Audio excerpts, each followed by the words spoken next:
स्कंदाय नमः ओम धूर्वा बिल्वप्रियाय नमः ओम धूमकेतवे नमः ओम गणाध्यक्षाय नमः ओम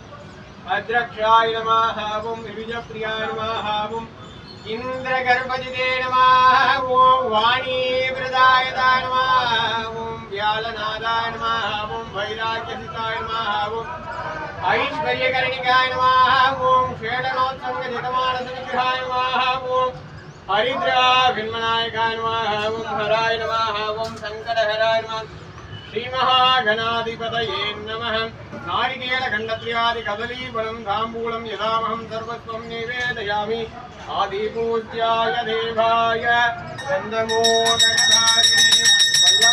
वल्लभाप्राणगान्धाय श्रीगणेशाय मंगलम् मंगलं गणनाथाय गौरीपुत्राय गणानाथाय बालचन्द्राय श्रीगणेशाय मंगलम् श्रीमहागणपते नमः दिव्यमंगल आद्यदीपं दर्शयामि